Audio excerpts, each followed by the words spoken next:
Okay, open your eyes and let the world in. Follow me on a journey into your body's second most complex organ after the brain. But pay attention now, all of this will happen in the blink of an eye. First job at hand, get inside. Let's follow this dust particle. It floats up and lands on the cornea.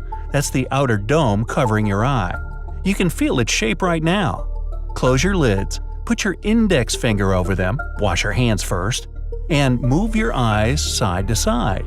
Feel that bump? That's it.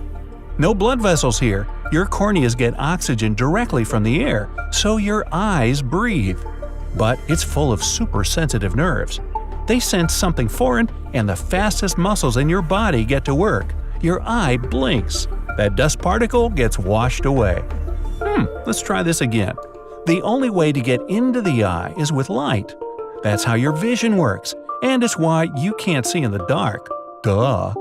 But how do we see objects that don't emit light themselves?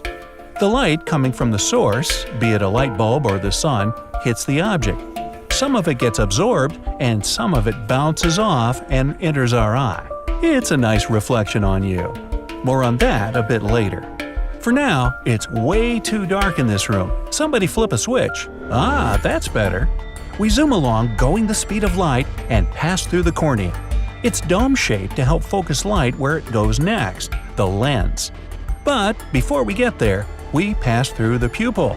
It's not a black circle in your eyeball, it's a hole. Black because there's no light inside your eye.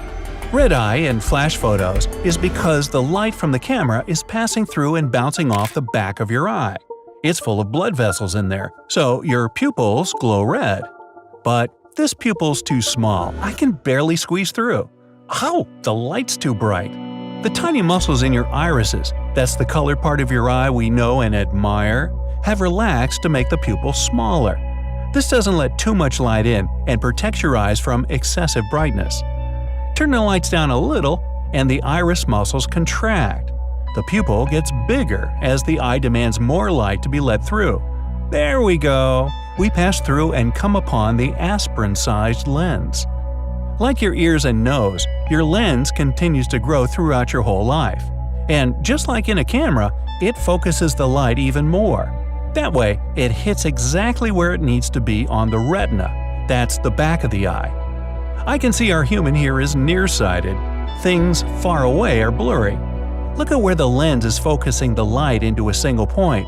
It's not on the retina, but a little before it.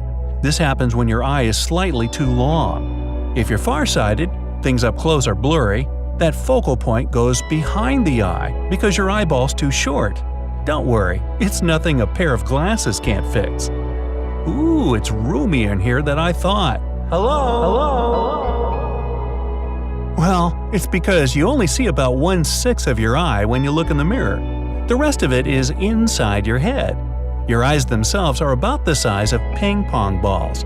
And just within this seemingly small little organ, there are over 2 million working parts. Whoa, hold on. Everything's shifting to the right.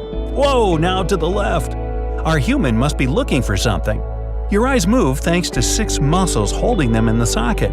Certain ones contract, and your glance changes direction. Up, down, left, right, all around.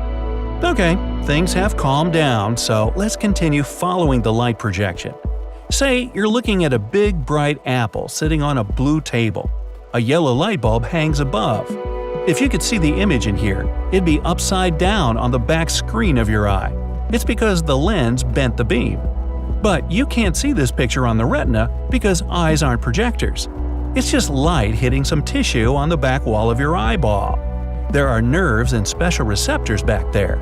They turn the light coming into your eye into nerve impulses the brain then decodes and makes sense of. So, we journey further.